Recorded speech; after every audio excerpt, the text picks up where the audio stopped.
I'm Cindy Bokser, and you are listening to the Fiber Artist Podcast, where we chat with artists, makers, and creatives who work with fiber, get to know their stories, how they came upon their fiber practice, and more about the person behind the work. Hey there, fiber lovers. Thanks for tuning into the Fiber Artist Podcast today. Okay, right up top, I want to let you know about a special discount I'm offering to my listeners. You can shop niromastudio.com using the code PODSQUAD and get 25% off your next 2 orders. It doesn't matter if you've been a long-time customer or if this is your first or second order. You can get 25% off anything in the shop. Head over to niromastudio.com to stock up on all your cotton rope or string, recycled sari silk, cotton frizz ribbons, recycled chiffon, or art yarns. This week's episode is with Andeea Rae. Andeea is a substance use counselor by day and fiber artist and indie dyer by nights and weekends. This was a really vulnerable episode for me. I share parts of my past that I rarely discuss, even in my real life. I guess I should say up front, here's my official trigger warning. We definitely talk quite a bit about eating disorders, substance use, and recovery. So if this is an issue for you, while I encourage you to still listen and share and, share in our stories, I would totally understand if you can't. Anyway, this one really hit home for so many reasons and in so many ways. And what better time? September is National Recovery Month, a time that we highlight and increase awareness surrounding mental health and substance abuse. But I mean, I guess that's kind of weird. Shouldn't every month be that way? Anyway, if you're out there struggling or in recovery, we see you. We are you. We're here. If you want to reach out, you can email me at thefiberartistpodcast@gmail.com. I would definitely love to hear from you. And you can see more of Andeea's work and unique, really impeccably dyed, beautiful rope at andeearae.com. That's ANDEEARAE.com. Or you can find her on Instagram at Andeea Rae Fiber Art. And real quick, if you enjoy these podcasts, it would mean the world to me if you could go over to YouTube and find the Fiber Artist Podcast on YouTube and subscribe over there. And better yet, if you're able to watch our episodes on YouTube, that would be super helpful. Anyway, okay, without further ado, here is Andeea Rae. I hope you enjoy this episode. So where in the world are you? I know, but let's let everyone else know.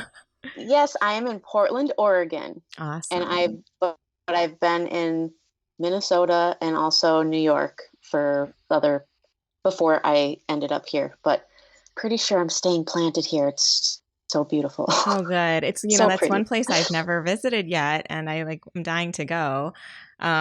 Maybe I guess when some of this COVID craziness is hopefully over, we can let more travel happen. But right. Everything I've heard about it is so great, and I'd love to visit there one day. So I have to tell you, I'm my hands are actually really clammy right now because it's weird. I don't actually get nervous to do these anymore because I've done so many, but I'm really nervous to talk to you. And I think it's because I think we're going to hit on some really personal subjects for me. And it's so weird. I actually didn't feel nervous until 2 minutes ago. And then I was like, why are my hands so sweaty right now? So first, Thank you for being so vulnerable. Oh yeah, of course. Well, I guess before we get into the really, deep stuff, can you just introduce yourself, let everybody know where they can find you up top, and then we'll sort of get into your fiber journey. Yeah. So, oh my gosh. So you asked me what? I'm sorry. I was going to say something and then can you just repeat that? Yes. Where can people find you online first? Okay. Yes. Andeea Rae Fiber Art is where they can find me on Instagram, or you all can find me on Instagram. Now I am on Facebook, but I'm not really on there. I post to it, but I'm not active on it. Okay. So everything loads in there, but I'm not on there as frequently Yeah, as that's the I same used way. to. That's the same way I do Everyone mine. It's is. yeah, it's mostly Instagram and you just have it automatically go to Facebook. And Yeah. I know it's hard to manage so many channels. It's, that alone is like a full-time job. Yeah, exactly. I am on Pinterest is the same. I try to keep it the same everywhere. My website is andeearae.com or andeearaefiberart.com. And then my Ravelry, where my knitwear designs are loaded into, where people can purchase patterns, is Andeea Rae. And the little shop put Andeea Rae Designs, and so that's the name of the shop. It kind of loads in that way. Okay. But if they put in Andeea Rae, my profile will come up. Okay. And I think those are the main ones that I'm on. Awesome. And we'll have it posted in the like the podcast information too, so people can find you there. Awesome. All right. So first, I guess if you can just let us know, how did you come about finding fiber in your life? Was it in your childhood? And what was your first experience with making using fiber? Yeah. So my grandma on my mother's side, she has always sewed, and she taught me how to sew by hand. So I can sew on a sewing machine. I don't do it as often, so I always have to like reteach myself. But I learned how to sew by hand when I was very young. She would make like these little hearts and these little dolls and like these boots, and she'd go around the town and she'd like give them to business, like everywhere she frequented. So everyone would have something from my Grandma Carol in our small little town that we lived in. That's so cute. I can totally hear your Minnesota coming out, by the way. I love it. Oh yeah, it'll come out. And my mom taught me how to crochet when I don't even know, like probably when I was like, I think before I even was in school. Oh, wow. And I remember all that I could do was a single chain. So I would just crochet single chains. And I remember specifically this necklace. It had a little wood A, and my mom put it on one of the chains that I crocheted, and I'd wear it as a necklace all the time. And of course I colored on it, and it was horrific looking, So like my first little craft project was that necklace. Oh, that's awesome. So that's when I first remember really being, but then it didn't really stick. I didn't really crochet or knit. Like I didn't know how to knit. I learned how to knit only like about 4 years ago. Oh, wow. So that that was like my first introduction, I guess, is that hand sewing and the crocheting. Now my mom also sewed, and she would make, like in the 80s, she'd make like the big bows with the clips. Oh, nice. And we would model them, and she'd take pictures of them in our hair. And then she'd also make like wedding veils and things for people. So there was that too. So I grew up so my mom was a stay-at-home mom, but very entrepreneurial. And my dad always worked full time. Okay.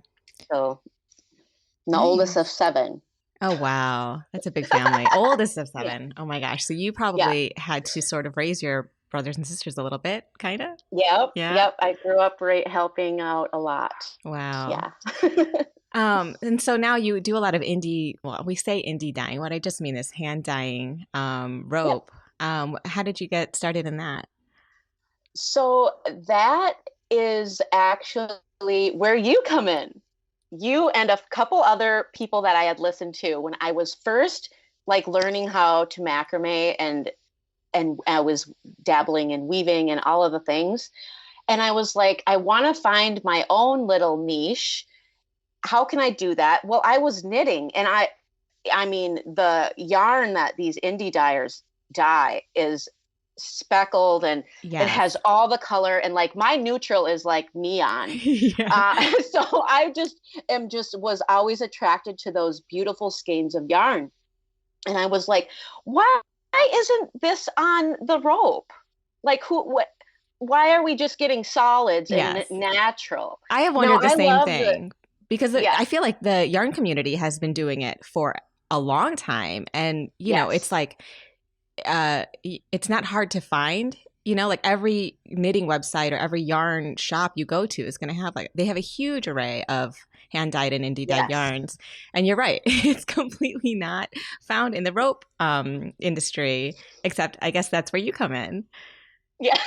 Yeah. So I had seen like people have like a few like people, it's not like I'm the first one to dye rope. Like, let's be real. People dye their rope. They call it tie dyeing, but really when you're tie dyeing, you're having a resistance. Mm-hmm. And you can tie dye rope, but you won't see it as well, I guess. I mean, it'll be a gradient, right? Or whatever. Right. But lots of just solid colors, not lots of no speckling. I've never seen the speckling on it. So I was just like, I want to do this. And I had the idea in my head for years, like a couple of years before I actually was like, okay, I need to do this. Mm-hmm. So I contacted one of my local yarn shops in Minnesota was called Stephen B. And the first like intermediate like knitting project I did was an Andeea Rae shawl. And the kit that I got for that shawl was by an indie dyer, Samantha from Lavender Loom. And so that was like the one indie dyer that I like my first purchase of like expensive yarn for this big project that was going to just be beautiful. And so when I had the idea, I was like, she's from Minnesota. I'm from Minnesota. Let me contact Samantha. Maybe she can tell me how to do what she does on the yarn. That is where my learning began. Oh, that's awesome. I'm so glad she was responsive. Did you just sit one-on-one with her, or was this all over the internet, or how did you do it? Yeah, it was over the internet because she's like way up north of Minnesota, like, I don't know, probably 6 or 8 hours away or something. So I remember I was at work actually, and we did like a FaceTime. And I remember just like, I was so excited that none of my thoughts probably like matched. And I just remember her just kind of being there like, yeah, like I can try it. We can do some tests. So I hand warp all of the skeins. So I did like 10 or 11, however many I could fit in a box. Mm-hmm. And I sent them to her, and she dyes wool. Well, I didn't know anything about dyeing. You cannot dye how she dyes. You cannot put that on cotton. Mm-hmm. And, cellulose fibers, protein fibers, they're different. So she did some testing, and she sent it back to me. And during that first test, she had also contacted like one of her friends who does dye a lot of cotton yarn. And she sent me back this box, and I was like mind blown. Oh, wow. I was mind blown. I was like, oh, this is what I wanted. I was so excited. And I was like, okay, so now I'm going to send her another box. So I sent her another box, and she sent me back this beautiful speckled rope. And I was like, did the math. And I was like, this is not sustainable. Uh-huh. I cannot, because I was paying for the shipping there and back, and then also paying her to dye each skein. Mm-hmm. And at the end of the day, I'm like losing money. So I was like, oh my God, how am I going to be able to do this? So I was like, maybe if I just ask her, like, I didn't know if that was like stepping out of my bounds. Like I felt like I was asking her for the secret. Right. like how do you do this?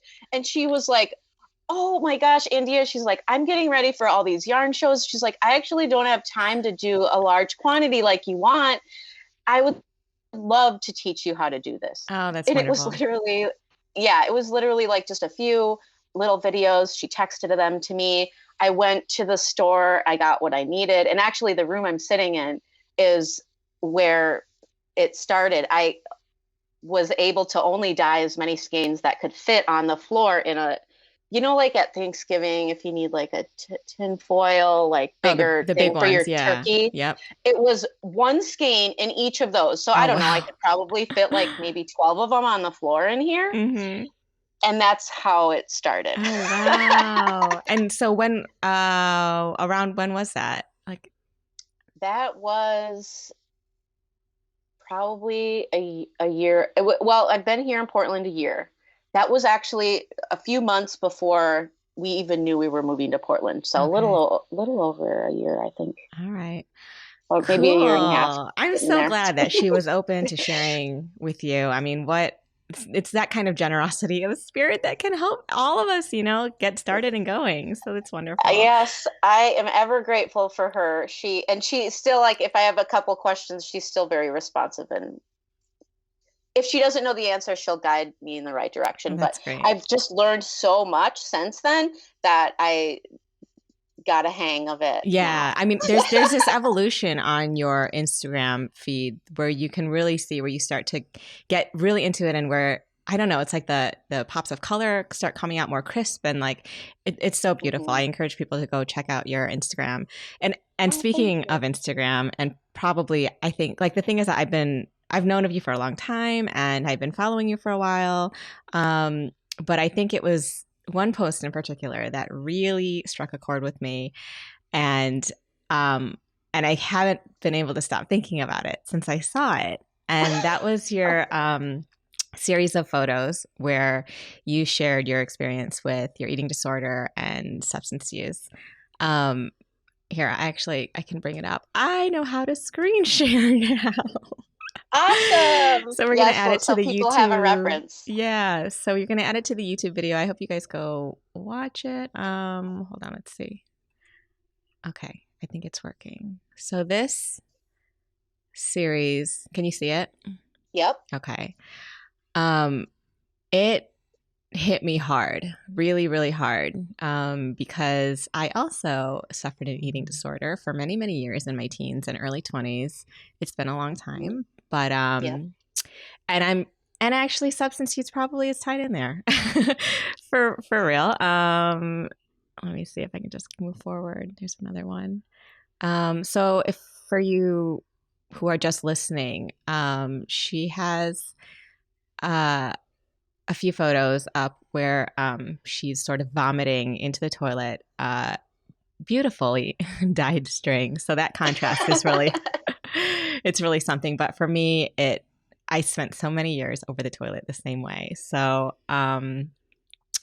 yeah. So can you tell me a little bit about your experience and how this series of photos came about? I mean, Yes. I assume this is going to be a long story, and I am in for it, and I'm excited to hear. Not excited, but I am. It's weird. This is a story I've really rarely shared too in my life, even with friends, and it's also just been a really long time. But yeah. So if you can just tell Yeah, for the sure. listeners how Well, this all there's came about. parts to this story. So the for just to get out of the way, it's for the photos. So what I really wanted to do with my cord is use that as an art form to share the message of just mental health awareness. Mm-hmm. So I have a bunch of ideas in my head. This is just was just one of them that I wanted to do for National Eating Disorder Awareness Week. I volunteered at NEDA when I lived in New York City, and so NEDA has a place in my heart. Mm-hmm. Now I'm getting tearful. Yeah. So I really wanted people to, we scroll on Instagram and we all like just, like the pictures. So we're supporting the people that we're following. And it can be very mindless. And I wanted to stop people in their tracks. And so that is what I want to do with these pictures. Same with the picture of the wig that I made, the blonde Mm-hmm. hair, Yes. and how I related that to irrational thinking. Um, so that is the reason the photos came about. It's because I wanted to use the cord to deliver those types of messages. And really, like, now I don't want anyone to think that I'm being judgmental at all, because there's nothing wrong with alcohol. It's, for me, I'm a grateful human in recovery. If I put substances in my body, bad things happen. They say I break out in handcuffs or whatever you want to say. I'm allergic because I break out in handcuffs. Um, and I, it is not a coping skill that worked for me. Mm-hmm. I used for 12 years, and I've been in recovery for 13 years. Okay. So when I was young, I grew up in a very small town. Kids are mean. Someone told me I was too fat to be their gym partner. And that was really because I was already insecure because, we're in high school. I was going to say, what grade? Well, okay, this was 7th grade. So in the small town I lived, it was kindergarten through 6 was in one school, and then 7 through 12 was in the high school. Okay. So it wasn't, I know in bigger cities, there's like middle schools and all the things. So we are all in high school at this point, but I'm really in junior high to put it in perspective or whatever. So that I was like, oh, I am like, maybe that's why, people don't like me. We start to have all these of course, yeah, thoughts and make up these stories. And so I had went to the library. This is like really weird how my eating disorder developed. I think it's odd. I went to the library and found all the books that I could. They were all fiction. They were the author, Stephen Levincron. And one was called Kessa. The other one was called The Best Little Girl in the World. I don't know if you're familiar with those. I read The Best Little Girl, yeah. Mm-hmm. And so I read those books and I was like, well, I was thinking that it would help me, like, because I knew that I didn't, well, maybe it was subconsciously. I was like, well, if I do something about this, it's going to fix the problem. So I don't know. I was like, well, maybe I need an eating disorder. I don't know what I was thinking, but that's what I went out to do. I was like, I need to know how other girls deal with this. And so that's how I did it. And I tried to starve myself. That didn't work. It's really hard to do that. I think I was not the kind of person who could do that. And so the only other alternative was to teach and to teach myself how to throw up. Right. Yeah. So, I had remembered reading like some of the signs that people look for. So I never used my hand. I always used something. I hope that I'm not like grossing people out. No, I think but, like, that's how I learned. Yeah. That's what I did. And then I just did that all the way up until about I was 17. And at the time methamphetamines didn't really exist. What existed when I used was this drug called crank. And it was very nasty. It was made in like just very bad environment. It was all chemicals. And that's what I used. And very quickly I realized, wow, this is the best diet pill ever. Yeah. I don't need to throw up. So I was in treatment for eating disorder, like for a very short amount of time. It was like for 30 days at the Mayo Clinic. And how old were you when you finally sought treatment? So that was when I think I was 16 or 17, because I didn't graduate and I must have been in 11th grade. Okay. Or I was in 10th grade, because I actually remember my health teacher asked me to come and talk to the class, which I was terrified. I was like, these are all the kids who hate me.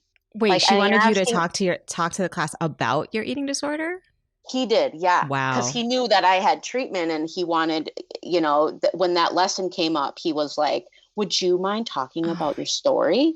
And I was like, honestly, I blacked out. I don't remember what at that age, I cannot imagine having to do that. That's a lot of sharing.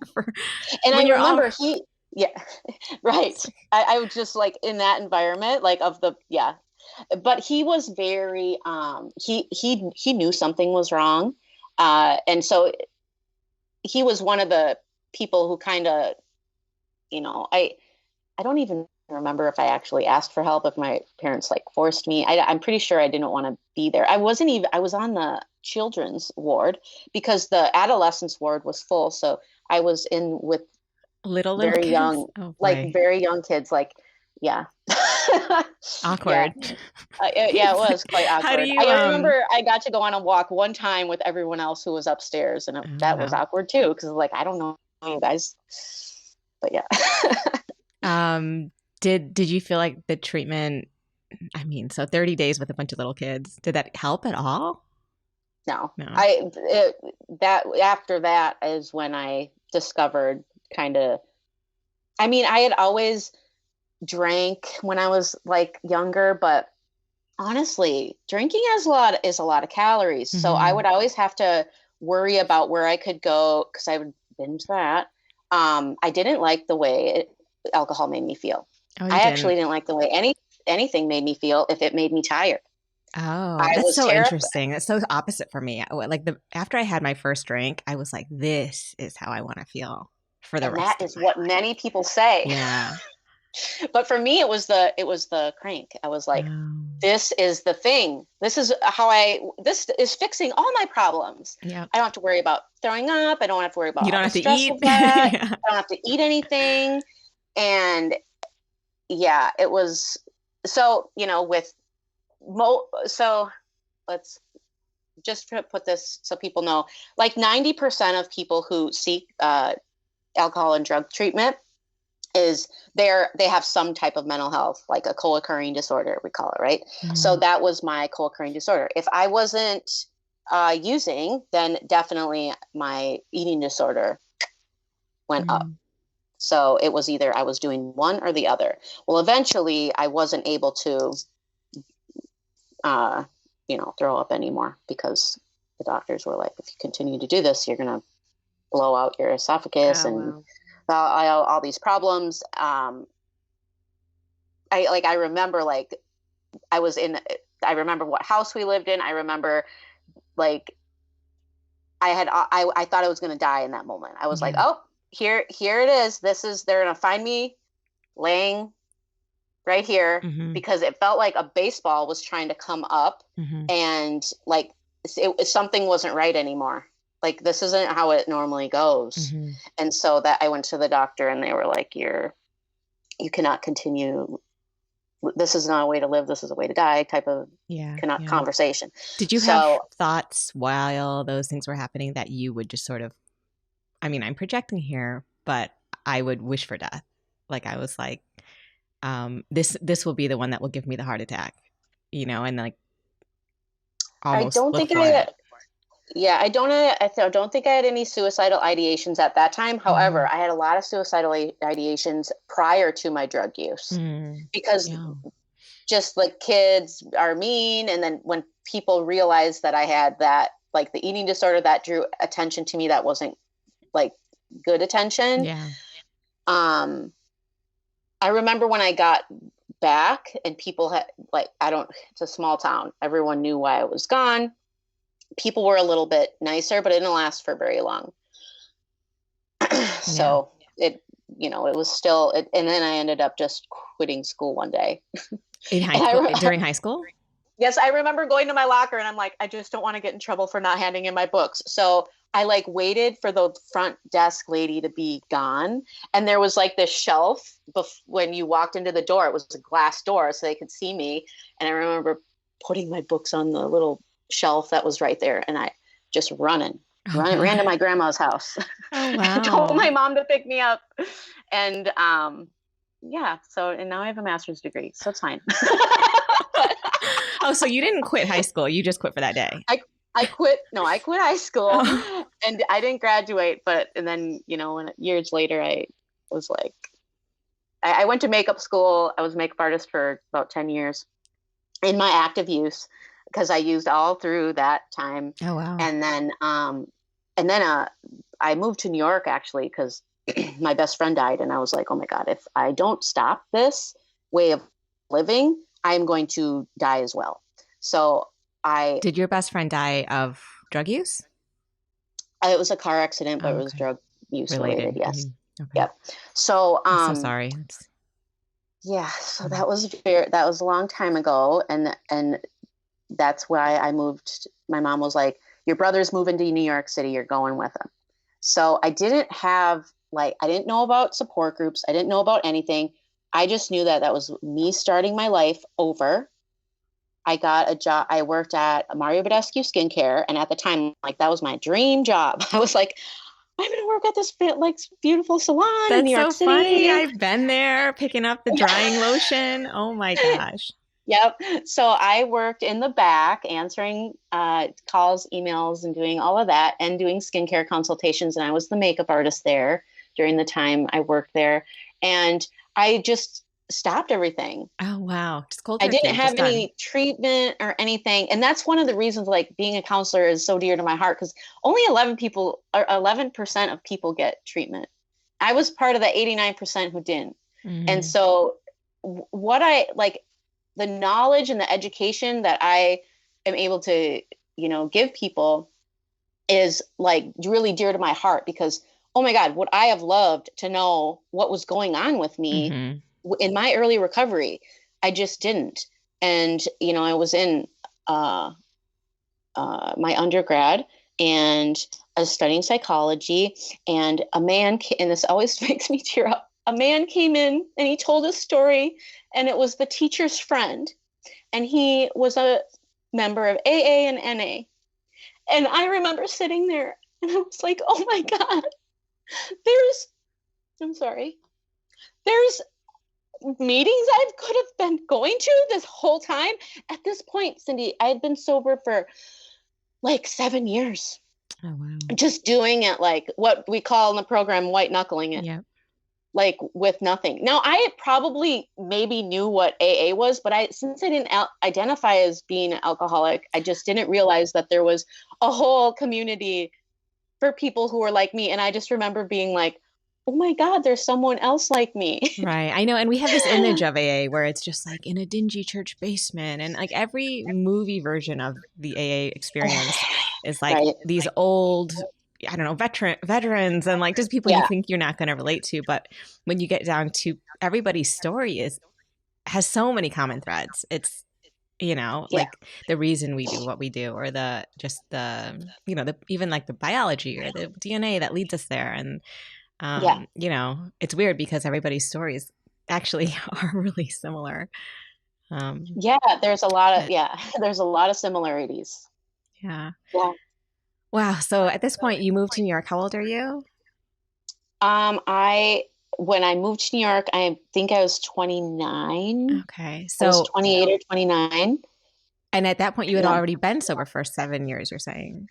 Like, did you kick it? No, Oh, that okay. was when yeah, because I'm 43. I'm gonna be 43 next or in November. I'm Okay. almost 43.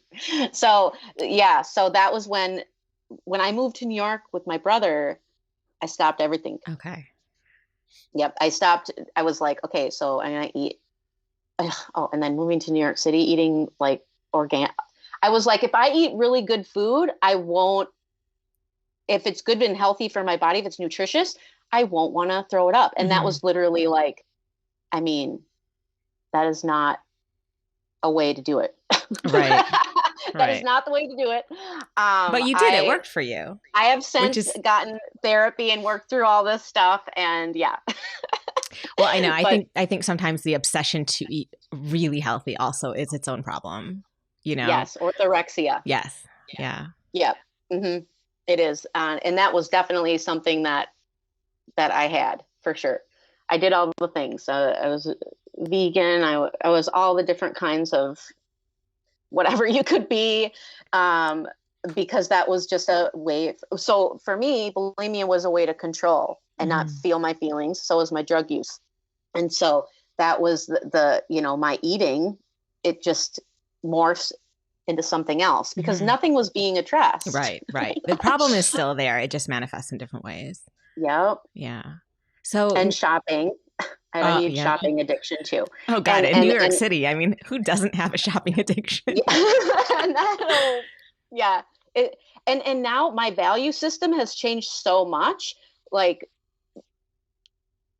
I call it my materialism. Like I'm removed from it now, and Mhm. it's so freeing to grasp just the concepts of minimalism and that's actually some of the reasons why I have certain products that I want to develop because I want to share like that with other people. And if they don't like it, then I don't have to buy it. But Yeah, like was one no. of the things I'm doing is I want my soap on a rope made with my soap or my rope. I Oh, that's mean, awesome. so I'm just developing certain things, and it's all based on the fact that I have adapted just new ways of thinking. Mm-hmm. And yeah, and I want stories in my Instagram with my using my cord as just a tool of expression, if you will. Mm-hmm. But yeah, getting all these messages out to people, everything I've learned over time about myself, like people don't talk about it. Oh, this actually ties back to what I was going to say a little bit ago. So, when I was saying about like, there's nothing wrong with alcohol. So I've seen in the, the knitting community, just the community in general, fiber community, having like knit nights with your glass of wine. And like, there are people that go into recovery and they actually find the fiber arts as a healing. So I hosted or ran a knitting circle at Stephen B for a few months before I moved. And I really hope to do that again, because it was called an artful recovery, and it was a knitting circle for people in recovery. It wasn't a meeting. It was we talked about whatever, usually our whips, our projects we were working on. Right. And that was I really want to do that again. One of my goals is to have people in this community start talking about things, because that is how we heal. The opposite of addiction is connection. And that's the same when it comes to, our mental health. And I think that everyone has some type of like trauma or pain in their life. It's of course on a spectrum. Of course, there's people who have, PTSD, and then there's our little traumas, and our little traumas build up. And that's all of it. Cause I mean, I grew up, my parents are lovely people. My family, I love my family. I didn't grow up in, a bad environment, or if you will, or whatever. But the little traumas, and the big ones, they add up. And when we can't suppress it. I should talk in I statements. I can't suppress it. I couldn't suppress it any longer. It had to come out. And I just hope that by sharing and telling like my story, that people are like, oh, it's okay to talk about this. Yes, it's okay to talk about it. It has to be processed through, so we can move on and just enjoy and be in the present. That's what life is about, I feel. Absolutely. No, I know. So you've since become a full-time substance use counselor. When did that come into play? So when that man came and talked it was a behavioral pharmacology class. So I remember the first day of that class, she was like, sometimes it's going to feel like I'm teaching you how to use drugs, because we were learning about all the drugs. And I remember just being fascinated, like, oh my God, this is what I put that into my body. And I just remember being so grateful for my body. And especially also that same semester I had biology or anatomy and physiology, one of the two. And just being so amazed that what I put my body through, I mean, I'm so blessed. I have all my teeth and no organs shut down, like just being so, so grateful. And when I learned about when that guy came and spoke, and I learned all of those things, and it was pretty much a perfect storm. And also around that same time, my dad died. And that was if you have not lost a parent, that is of all the loss I've, or the people I've lost in my life, that was grief like no other grief I've experienced. And so I wanted to move home, possibly. That was one option. The other option was to stay in New York and become a physical therapist, because all the work I was doing up until that point was to become a physical therapist. I had all my hours in as an intern. And when that guy came to speak, I was like, and I remember talking to my teacher, because she let me take the exam, because I had to go home for my dad's funeral, and there was an exam. And so I was in her office taking the exam, and I told her, I'm like, I wonder if I should be a drug counselor. And she was like, I think that, because at that time, like after I went to a couple that guy, he took me to the meetings. Oh, wow. At the end of the class, I was like, take me to your people. So he took me to an AA meeting. He took me to an NA meeting. I told my professor about it, and she was so happy for me. And she thought that was a great idea. And she encouraged me to do that. And so no one was living with my mom at the time.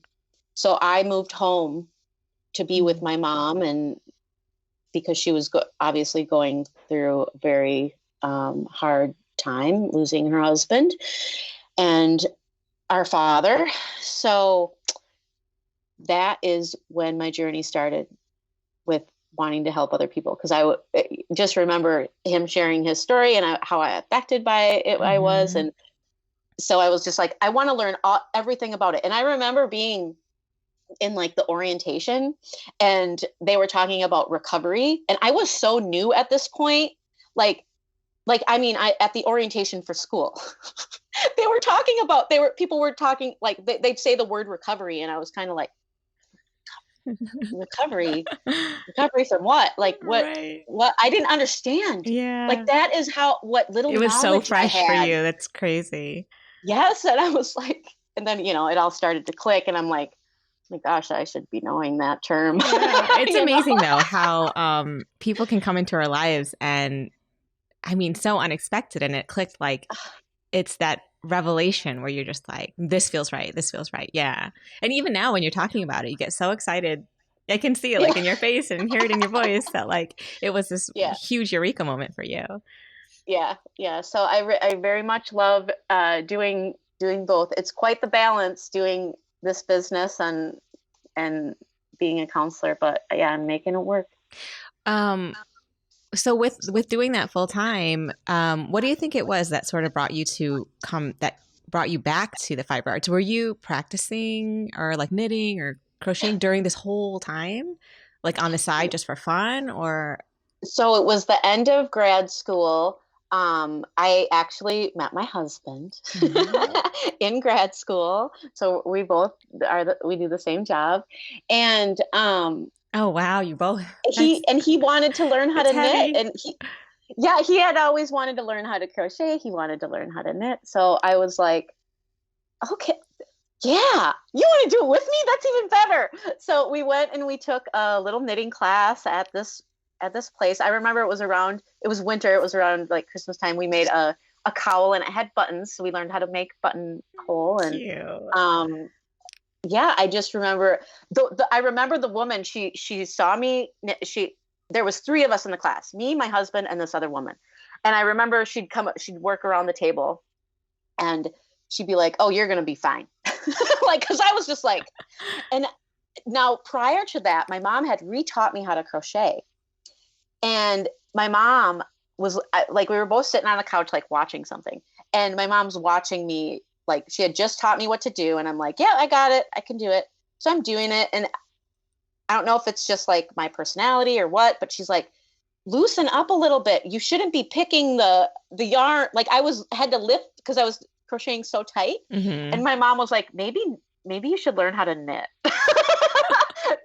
And as soon as I picked up knitting needles, I was like, oh, I am home. That's so funny. I'm so the opposite, actually, because like I knit really tightly.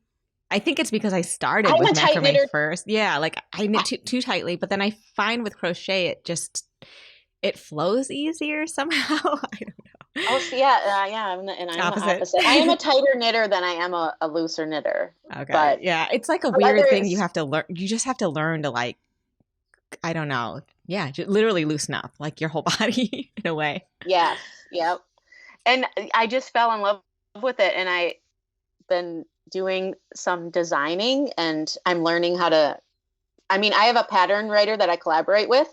So, and I'm learning, like I have a couple design, and I'm a slow knitter because I'm dying so much.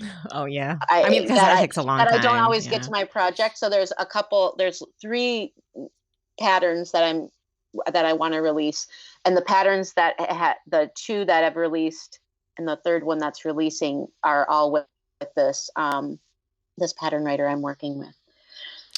So nice. It's really exciting. It's so fun. I want to create like a capsule kind of layers, things that, because when you knit something, it's time consuming. Oh, yeah. Like that shawl I was talking about took me like a year to knit that shawl. I know. This is why I don't knit a lot. I mean, I have to show I've it to made you. like 3 things. I've made 3 beanies, and I have a sweater kit from We Are Knitters from over a year ago that's literally still in the box it was shipped in, because I'm like, it just all takes too long. But Well, that I learned knitting when I learned knitting, it was on worsted weight yarn, but knitting with chunky yarn, that Oh, really yeah. helped. So I knit a lot of loopy mango sweaters Mhm. when I first learned, because such a sense of accomplishment, and learning the construction of a garment Mhm. um, helped me, like, okay, I see how things are put together now. And yeah, but this shawl is very Oh, large. wow, So it's this is the beautiful. lavender loon yarn that I was in my story. Oh, and it's This the is an ant. lace, like the lace stuff too. I say stuff. I don't Mhm. really know all the knitting terms. I'm not sorry, guys. Yep. So this is mohair stripes. So the neon, what you can see through is the mohair, and Oh, I then love there's that. lace work in it. So this is the Andrea Mowry Birds of a Feather I feel shawl. like I saw that on it like several years ago. Like everybody was making it. Oh, it's a wonderful shawl. Yeah, it's But it's very beautiful. big. Yeah, it's But beautiful. yeah, so my point is, it just takes a long time to knit something. So what I put out in the world as far as designing or patterns, Hmm. like, if someone's knitting what I design, like, it's such an honor that they are choosing to knit my pattern, and it's going to take X amount of time, and it's just such a cool feeling. And I want to really enjoy I'm everything's getting replaced in my wardrobe with a hand knit. So as soon as I knit something by hand, store-bought knit has to go. And so when I moved here, I purged a lot of my wardrobe, and I didn't do any of the, like, trendy, like, things. I can't remember what it's called now. Like, it's 30 something. The thing that people did, like, with only 30 items in your wardrobe. Oh, I remember Yeah. that. I didn't do anything like that, but I definitely learned about all of that. And listening to the Minimalist podcast, I just had, like, a lot of aha moments, Hmm. and it really helped me with my materialism and my shopping addiction, all of those things that had ramped up that I never really got under control. So I got my eating disorder, under control. I'm in remission, whatever you want to call it. And same with my substance use. But there were other things that, like, I was still like, I was still buying We a still lot of have our things coping. for, Yeah, there's always, because yeah, there's an energy behind those things that we do yeah, I guess they are numbing somehow. yep, it's Um, the dopamine. yeah. Yeah. Well, because it's excitement and then it's also the Hmm. numbing. Yeah. Yeah. And for me, when I purchased something, like, when I was in my shopping addiction, I was purchasing it in hopes it would make me feel a certain way. Hmm. And that was never the case. Hmm. Like, Yeah, it why doesn't did work. I need that? I already have 3 of them. Yeah. Or Yeah. whatever. So it's just like and then also just sustainability. Like, there's so many other just good things that are a byproduct of the value system that has shifted for me Right. so much. It is so freeing. I get so excited talking about it. This is exactly why I want to talk about it and tell other people. So I hope that this information brings them as much freedom and joy as it's brought me, because that's really, it's just, like, such a great feeling not to have all that stuff loading me down. I It really know. did it loaded me down. And it also, so the macrame, like, I'm only making pieces that, like, a human being has to want that item for Hmm. me to create it and put it into the world. And that's one of the reasons that also I loved the dyeing, because I never actually thought I would like dyeing. And then when Samantha had said, like, okay, so I'm not going to be able to do this. And anyway, and when I had asked her to teach me, I was like, well, maybe this is my niche. And it just kind of all, like, this is it. This is the Yeah. thing. It just So sparks. yeah, it just sparked. So I lost my train of thought. I was going to say something else, but We're talking about sustainability and minimalism. Oh, okay. So the macrame. So when I was starting my fiber art business had existed before I started doing the dyeing, and you know, I wasn't able to do it. I wasn't. I was like, how are the like? I would like follow other people on Instagram. Like, how are these people making like 20 wall hangings? Like, Right. what time do they have? Like, I have the same 24 hours in a day. Like, Mm-hmm. so that balance between me working full time and me pumping out creations, and then to for someone to buy a piece of art, like you've worked in an art gallery, and like it has to really touch you. And I don't Yeah. want to just create these things mindlessly. Now, nothing against people who do that, because there's good money to be made there, and there are people who they there's a market for it, 100%. But it was just something I could not maintain. Mm-hmm. I could not maintain it. And so I justified it in my head in that way, like, well, art is really special. I will still create things, and it has to be like, so the big denim piece that I made was for my good friends in New York. And the commission, I love doing the commissions because the people behind who are it's going to end up with it, like they're so excited about it. Yeah. Yeah. And with that piece, they like, I didn't show them anything. Oh, really? They just said, When they got it to their house and they opened it up, they had never seen it. "Oh, wow." That's And the best when so, someone just fully trusts you and it's like, just do what you want. oh wait, that's a correction. That's what we were going to do. And then actually they have a little one. So I wanted them to be able to buy the wall brackets. Oh, So uh-huh. we did FaceTime and I showed it to them, but it was finished. Yes. It was like, this thing is done. There ain't nothing going to be changed Yeah. about it. Same. But it was pretty, yeah. And then when they opened it up, it was the first time they were obviously seeing it in the flesh Oh, or that's in the great. fiber. No, that is the best feeling though, when someone just kind of gives you free reign. Hmm. And no parameters except maybe size or whatever, but Yep. And yeah, they wanted denim. They're denim lovers. oh, So they nice. wanted the denim incorporated. And so, yeah. Did you use all recycled denim? Like, did you use stuff that Hmm. you'd And some of worn? your Oh, stuff. awesome. Because actually I had all this denim. I took it to someone to get it to laser cut, Hmm. and he had something, I don't know what the delay was. And then in the end I was like, I need that. And then in the end he was like having an issue with family, and he was like, I'm so sorry. I can't cut this. And I was like, oh my God. Oh And no. I couldn't cut it. Like, it was just too time consuming of a thing. He was going to cut it so it was like in a special way. So it was like Like all stripped, long like what strips. Yeah. you sell. And so I was like, okay, so I'm still going to be able to use recycled Hmm. from you. Yep. And um, because the other thing is it wasn't like the sheets, the denim cloth that I had to wait for him. Cause I was like, well, because I had to drive a little ways to bring it to him when I found that he had a laser cutter. Because Hmm. I searched on the internet for someone with a laser cutter. And so I was like, since you can't do it, do you mind dropping it? So I had to wait. So I never even had the opportunity to like To cut use it, that even cloth. if I wanted to. Oh yeah. Because I had to kind of just wait till he was available to drop it off. But anyways, it all worked out. It all worked Interesting. out. Well, no, I keep Yeah. thinking about this idea of minimalism. And it's so funny Hmm. because I was thinking about it recently, but moving out of New York was like unexpectedly.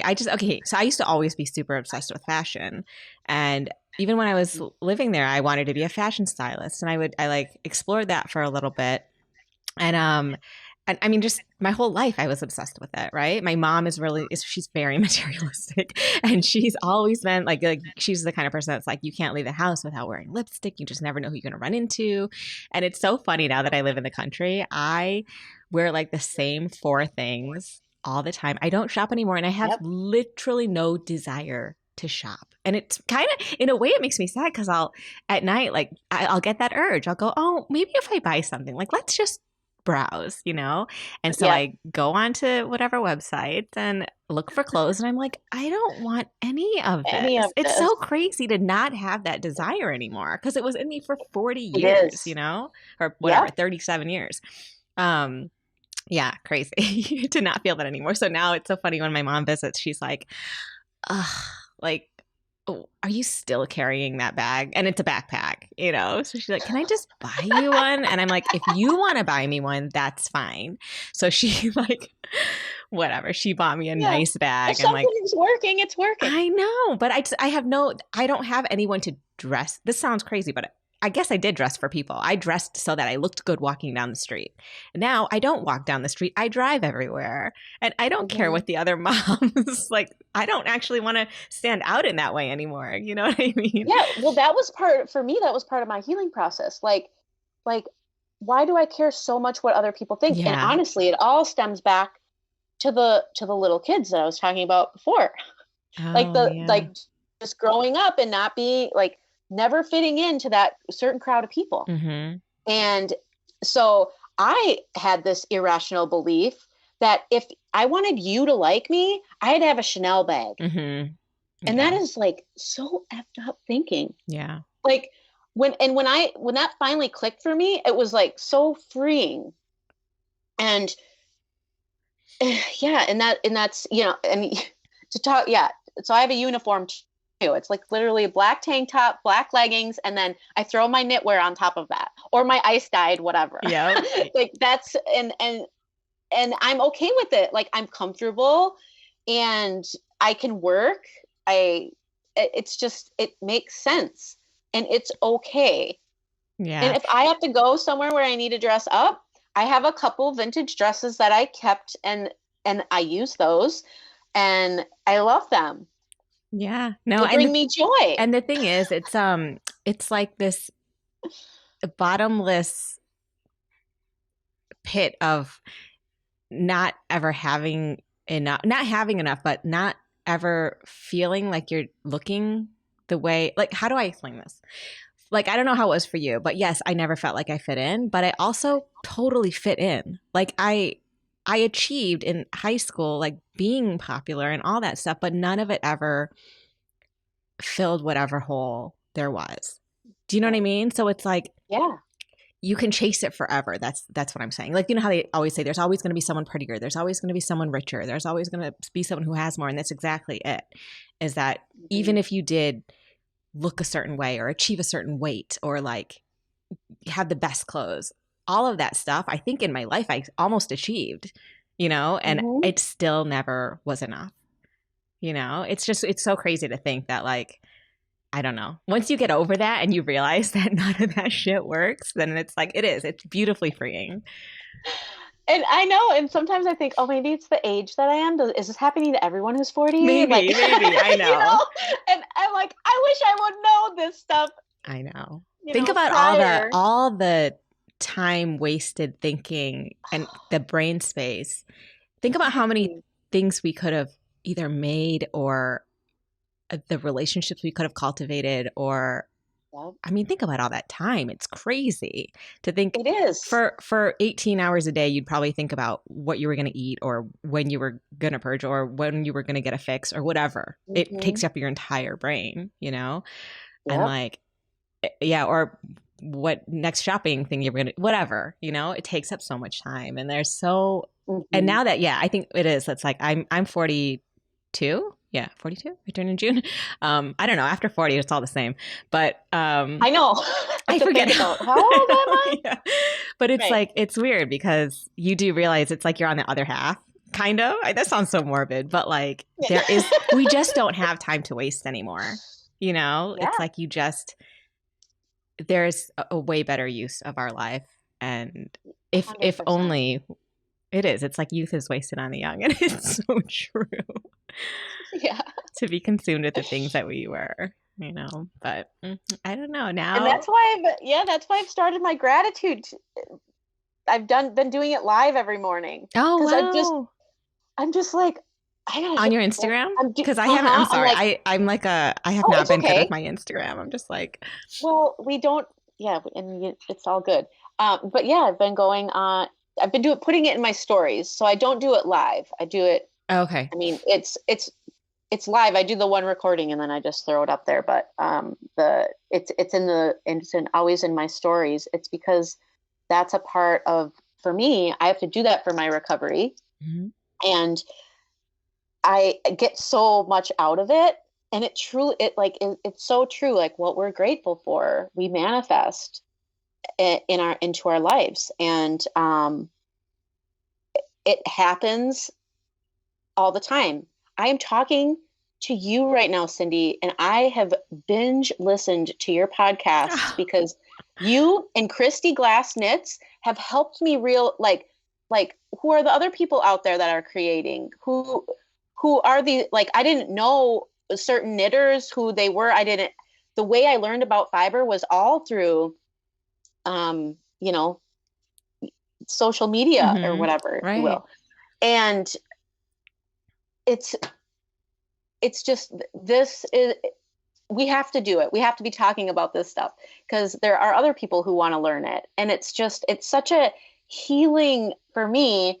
My fiber journey was just very healing, and it's very also fresh for me. Mm-hmm. Like it's not like that whole time I shared my story, I was knitting that whole time. No, I only started knitting about 4 years ago, and doing macrame and just being like, oh, I really love this. What is this? And my mom was like, oh, that's macrame. And I'm like, okay, I'm going to go find some of whatever this is, rope, cord. I didn't know any of the terms at the time. I was like, I'm going to learn this. I really like this. And it started from there. And I just kept learning about it. And same with the knitting and the yarn. And oh my gosh, when I discovered local yarn shops, it was like, that's when I saw the speckled yarn and I was like, and a new addiction begins. Right. Where have I been this whole time? Like, and it's just learning about how to make fabric, like it's with yarn and like the different kinds of sheep. And there's just so much to learn. And it's so gratifying. So fun. Yeah. So fun. And being able to be close with like the earth part of it, like the, like going from sheep to producing and spinning and starting from the ground up, I think is really, it's one of those things that we need that kind of connection with not only our hands, but with the earth and everything that sort of is provided by the earth. I sound so woo, but like, I want to say God, but some people don't believe, whatever. Higher power. Yeah. Whatever. Yeah. Yeah. No, I know. It's really beautiful. So to marry my thought with that, so I get a little tangential. No, me too. I get it. So I think that I manifested being on your podcast because I remember I'd be listening to your podcast and I'm like, oh my gosh, maybe someday I'm going to be on a podcast. I'm creating and I'm doing all these things and I'm just loving it and I'm wanting to share with other people. And so, I truly believe that gratitude practice for anyone is, for me, I have to do it every single day. Mm-hmm. And I hope that just to, motivate others to just try it out, see what happens in your life. Because for me, only miracles have happened. And I know that sounds woo woo, but it is true. It doesn't happen in an instant, but it does happen. And I am so grateful. I'm so grateful I'm alive. I know. Same here. I'm grateful you're alive. I'm grateful I'm alive. We've made it through to to this point in our lives where there was some sort of freedom and understanding and all the learning, Can you give an example of, I guess we could just go to your Instagram, but for the lazy people, when you do your gratitude journaling, so what do you do? Is there like a certain script that you use or? No, it's literally me so I have my little gratitude journal. It's out. I don't have it next to me, but it's just a little journal. It says gratitude on it. And I put the date. It's all blank sheets. And I like to try to have like 2 or 3 things that I'm grateful for. And I don't like them always to be like a material item, like I'm grateful for my phone or whatever. I want it to be things like because I will just go throughout my day and I'll have a realization. Like maybe I'll realize that I've been holding an irrational belief and I like locked into it and I realize it. I share that with people because I know that there's other people who have the same kind of stuff. And maybe I can help somebody with that. So I just share all the things that happen, not just like I'm grateful for my house. And I mean, all of those things, that's true. Right. But those are a given, right? Yeah. And another thing, my gratitude journal, it literally, for me, I can go back in my gratitude journal and read other entries and it immediately changes my perspective. Like, because some of those things I was grateful for a year ago, I forgot about. And it's like to have them all in one list, and it doesn't take but 2 minutes in the morning while I'm sitting down and drinking my coffee. And one day I was just like, I should share this with other people, even when they're silly things that I'm grateful for. Yeah. And I've been doing it, and I mean, I hope that it's helpful for other people, but I don't want it to go to waste, I guess. What was this morning's? What did you say this morning? This morning's was about, oh my gosh. Sorry to put you on the spot. No, it's okay. I'm trying to think so I don't have to go grab it. So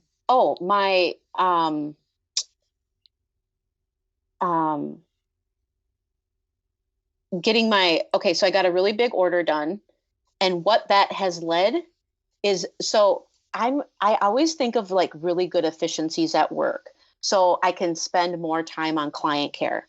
If I can do certain things really fast, but still, good quality, then in the end, that means that there's more time for client care. So I wanted to try to, like one day I was like, why am I not having my own efficiencies in my business? Like I'm having a little bit of an imbalance here. Like, how am I going to keep up with everything that I'm doing? And so I've started to create like some more like time management types of things and create efficiencies. And I was able to get a really large order done. And that led me into saying, of course, I'm grateful that I got that large order done, but I'm also grateful, like, this is the reason why.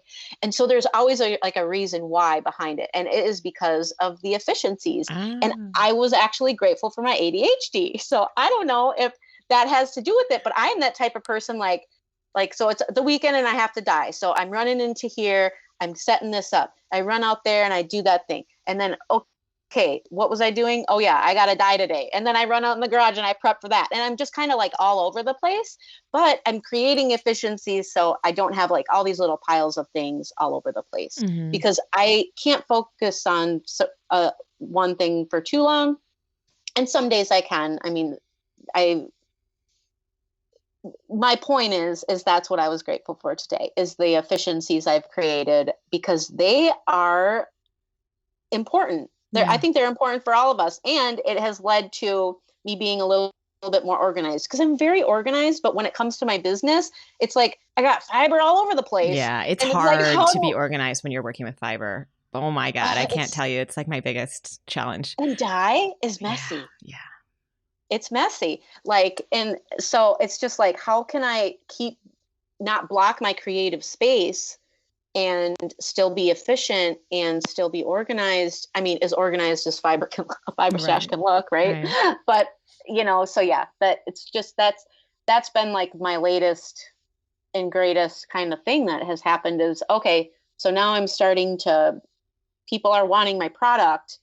It's not just like, oh, what color should I use today? Right. I got to put some whatever on, and my Etsy shop has actually suffered a little bit because I'm doing a lot of wholesale stuff, which it's fine. I'm getting all caught up with it so I can focus on my store again. But yeah. Oh, I love it. I think, I mean, we hear the idea of gratitude journaling and all this kind of thing, but I don't think I've ever thought truly about putting it into practice. Like, I think in prayer, in prayer, we do it. Like I do with my kids, at night, like, what are we grateful for? Thank you for our health. Thank you for our family, whatever. But I don't think I thought about it on a deeper level. Oh, So I this love my helps me. gratitude I think journal. it helps me think about the ways that I need to be rethinking things, which is awesome. So with your with business, and we're talking about manifesting, what kinds of things would you like to be achieving or sort of developing in the near future? What do you want to put out there? I really love doing the indie dyed cord and the indie dyed rope. So what I'm trying to put out there is finding, sustainable materials. So I like to use Okiotext or organic. Mm-hmm. And the reason is because people are making like baby toys and dog toys and cotton can be if it's not organic, it can be there's pesticides involved and there's just certain things involved. So I just want to create sustainable product for people. And that's really important to me. And I just want to keep doing that and delivering it to places where it will be seen, because I'm just like little old me. So getting it into places where people will be able to see it and use it, because when you have like this, like a big weaving or a big macro weave or whatever, having just like another thing that's unique, like just like when we knit, like we want that special skein of yarn to go into our sweater, or like I want my fiber to be that special skein of rope that goes into I just want to be a part of that. Absolutely. I didn't even know that you were wholesaling, by the way, Missy. So it kind of just happened. I didn't push it. It just kind of happened. So I purchase a lot of my cord from Modern Macrame because they're local and I can go pick it up. And then like another ritual dyes, I had a conversation with her, and I had left my business card saying, "Oh yeah, I create. Here's my business card." We were both from Minnesota, so we're like just chatting. And same with Modern Macrame. I didn't ask them to take like, "Oh, hey, I would make this cool thing. You should sell it."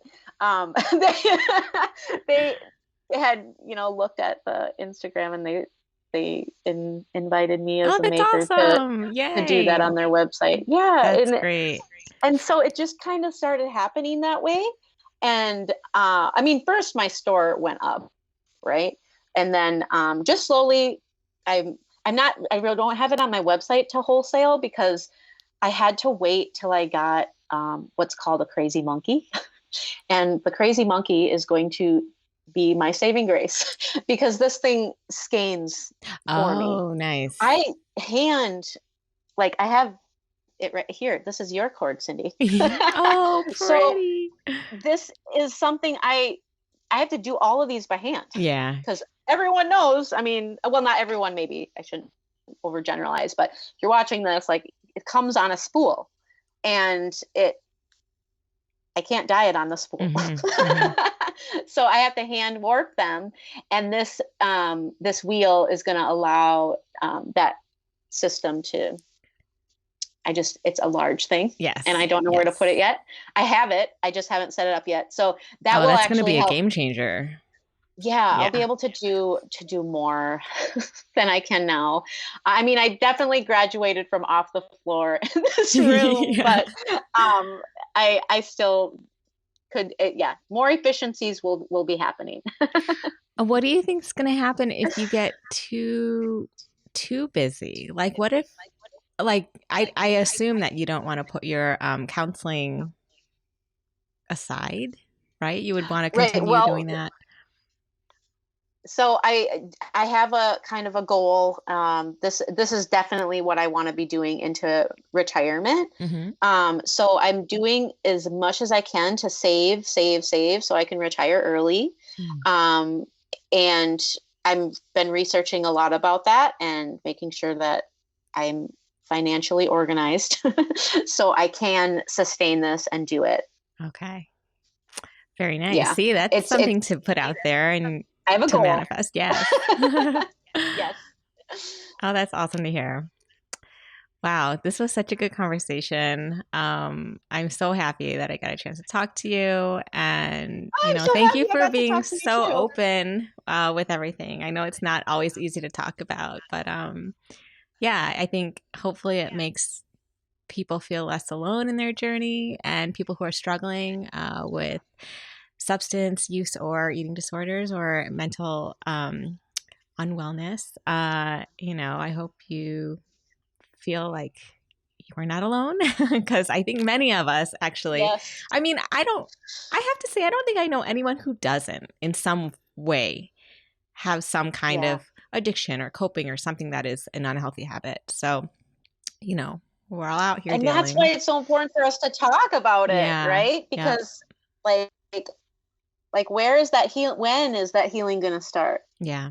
Yeah. if you don't start talking about it? Do you have any words of wisdom for people for specifically for that, since this is your line of work, with the counseling, to encourage people Yeah. or tell So, them to reach out, or I don't know. I don't know how this really works, but what well, I advice mean, can you give? everyone's going to, yeah, everyone's going to be coming from a different area, right? But Mm-hmm. reaching out for help is the first step, and it's the hardest thing. Mm-hmm.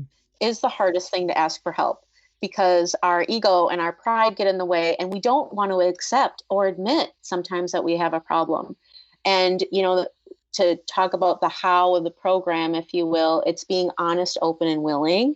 And that's just the first step. If you Yeah. can find it to just be honest about any issue you're having, be open enough to listen and ask for help, and then to be willing to let that in, can literally be the start of a healing journey. It was for me, and I didn't even know I was doing it. I didn't know it was called all of that. And Yeah. now I do. And so that is what I talk about a lot, is the how of the program: honest, open, and willing. All right. Well, thank you so much. This is I think this will be illuminating for so many people. And yeah, I'm so happy I got a chance to talk to you on a more personal level. I know for sure your intentions with your photo, which by the way are truly pieces of art in themselves. That series, I Thank mean, you. so provocative and for me very poignant. So I'm really glad that you had the beautiful idea to post that, and and even take that photo, because it did definitely help, made me stop scrolling for sure. And it's been in my mind since you posted it. Like, I haven't stopped thinking about it. So yeah. Oh, thank you so much, Cindy. And Yeah. thank you too for sharing and opening up. Oh yeah, sure. All We have to right. talk about it. We did it. I know we did it. A All right. little piece was healed inside both of us today Yeah, by sharing I our think so. stories. I think so. Hopefully it'll touch other people. Yeah. Yeah. All right. Well, thank you so much. Stay on, but we can say bye to everybody. Thanks again, Bye, Andeea. everyone. Thank you so much for listening. Bye. Check the show notes of each episode to get the website and Instagram for each of the fiber artists I speak with. Be sure to give them a follow. And you can view video from this podcast on niromastudio.com/The Fiber Artist Podcast. If you enjoy the Fiber Artist Podcast, go to Apple Podcasts to subscribe, rate, and review. Thank you for listening.